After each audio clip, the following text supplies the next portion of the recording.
Hello everyone, today I will show you how to adjust two text boxes left side and right side alignment using PDF-XChange Editor.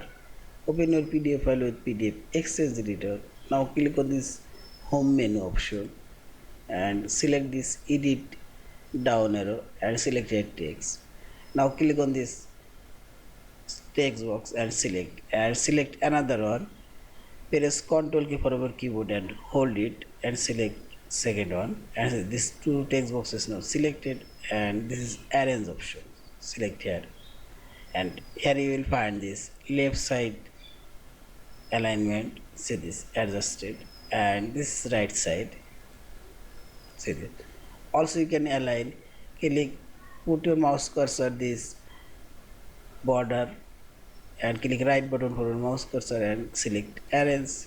Here also you will find this left side align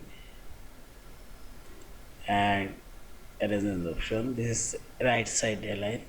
See this. In this way you can align all of your text boxes as you want. And finally select this file option, save or save as your PDF file. Thank you for watching. Please subscribe, like, share and comments.